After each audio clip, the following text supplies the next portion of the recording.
Lord Sugar and also the likes of Donald Trump, so leaders of nations and leaders of businesses, have really taken on, some of them have taken on board social media platforms, because obviously they can now speak to the world without having to pay anything for it. You know, if you wanted to get that coverage years ago, you'd have to spend fortunes on TV.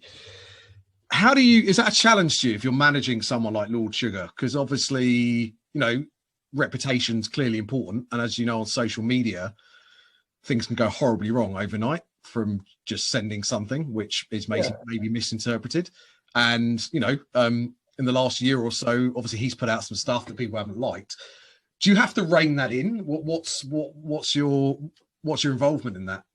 I mean, social media is a double-edged sword. And I think it's, you know, the interesting thing about it, that from my perspective, is it gives someone a direct voice to the public, but also to the media. So probably what you might not see behind the scenes is the commercial impact it has in terms of the brands, products and services you kind of promote on it, but also the ability to quash stories, to be able to represent yourself directly without having to go through a third party, such as, you know, like the media.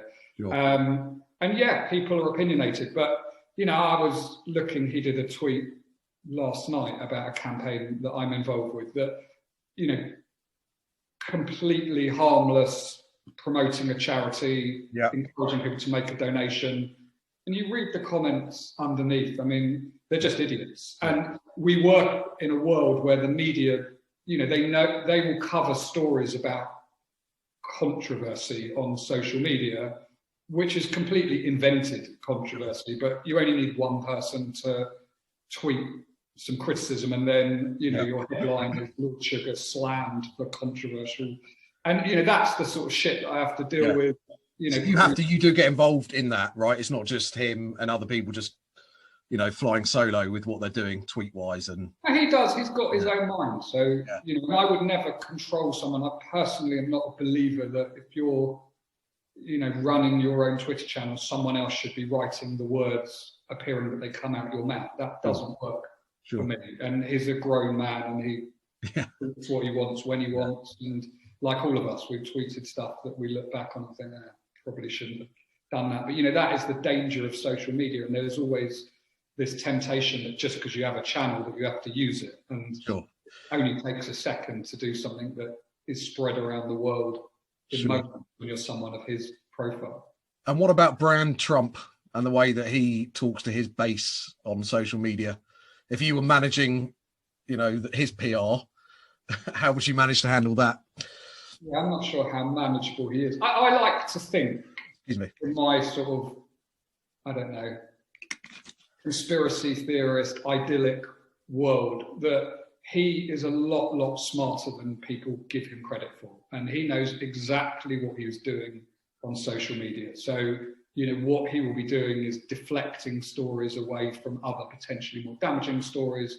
He'll be pushing agendas he wants to do. And he does it in a way that almost comes across as like a crazed drunk tweeter at 2 a.m. after 6 pints of Stella. But I don't believe, I don't believe. Well, we want to believe that's not the case.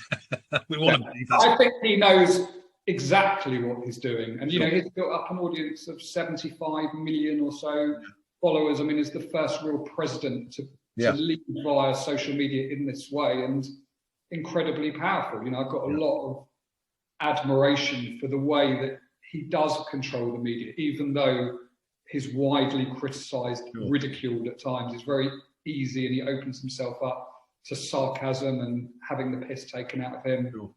But he's, you know, being effective in what he's doing. And, you know, I don't believe that someone gets to the position of being president of America without knowing what they're doing. I'm not endorsing him. I'm not saying he's... No, sure. Yeah.